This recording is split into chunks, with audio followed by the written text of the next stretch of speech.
Good morning ಎಲ್ರಿಗೂ. Welcome to Ambika Kannada vlogs. ಇವತ್ತಿನ recipe ಸೋರೆಕಾಯಿ ಪಲ್ಯ ಮಾಡೋದು ಹೇಗೆ ಅಂತ ತಿಳಿಸ್ಕೊಡ್ತೀನಿ. ಫಸ್ಟ್ಗೆ ತವಾ ಇಟ್ಬಿಟ್ಟು ಸ್ವಲ್ಪ ಆಯಿಲ್ ಹಾಕಿ ಕಡಲೆಬೇಳೆ, ಸಾಸಿವೆ, ಜೀರಿಗೆ ಹಾಗೂ ಉದ್ದಿನಬೇಳೆ ಹಾಕಿ ಸಿಡಿಸಿದ ತಕ್ಷಣ ಕರಿಬೇವು ಸೊಪ್ಪು ಹಾಕಿ ಹಾಗೆ ಸಣ್ಣಗೆ ಹೆಚ್ಚಿಟ್ಟ ಈರುಳ್ಳಿ ಹಾಕಬೇಕು.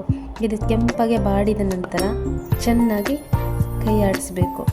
ಈರುಳ್ಳಿ ಹಸಿ ವಾಸನೆ ಹೋಗೋವರೆಗೂ ಚೆನ್ನಾಗಿ ಫ್ರೈ ಮಾಡಬೇಕು. ಅದಾದಮೇಲೆ ಅದೆರಡು ಖಾರಕ್ಕೆ ನಿಮಗೆ ಎಷ್ಟು ಬೇಕೋ ಅಷ್ಟು ಖಾರ.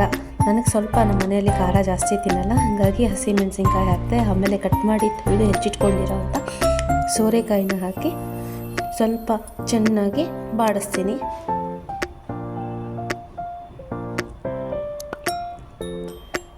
ಈ ಕೈ ಆಡಿಸ್ತಾ ಇರಬೇಕು, ಇಲ್ಲಾಂದರೆ ಈರುಳ್ಳಿ ಎಲ್ಲ ಕೆಳಗಡೆ ಕಪ್ಪಗಾಗ್ಬಿಡುತ್ತೆ. ಈ ಥರ ಸ್ವಲ್ಪ ಮುಚ್ಚಿದ ತಕ್ಷಣ ನೋಡಿ, ಸ್ವಲ್ಪ ಆಗಲೇ ಬೆಂದಿದೆ, ನೋಡ್ತಾ ಇರ್ಬೋದು ನೀವು, ಸ್ವಲ್ಪ ಕಲರ್ ಚೇಂಜ್ ಕಾಣಿಸ್ತಾ ಇದೆ.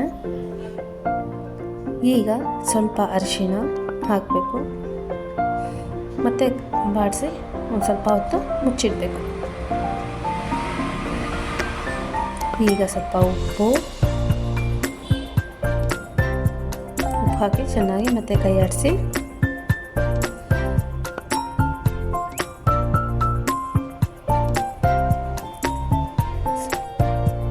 ಸ್ವಲ್ಪ ಹೊತ್ತು ಹೀಗೆ ಮುಚ್ಚಿಡಬೇಕು.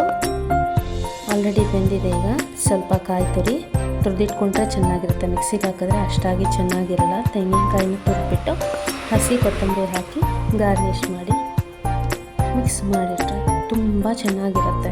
ನೀವು ಒಂದ್ಸರಿ, ಇದು ಮಕ್ಳಿಗೂ ಕೂಡ ಇಷ್ಟ ಆಗುತ್ತೆ. ನಿಮಗೆ ಈ ರೆಸಿಪಿ ಇಷ್ಟ ಆದರೆ ದಯವಿಟ್ಟು ಒಂದ್ಸರಿ ಟ್ರೈ ಮಾಡಿ ನೋಡಿ. ಈ ಸೋರೆಕಾಯಿ ಪಲ್ಯನ ರೈಸ್ ಜೊತೆ, ಚಪಾತಿ ಜೊತೆ ತಿಂದರೆ ತುಂಬ ಚೆನ್ನಾಗಿರುತ್ತೆ.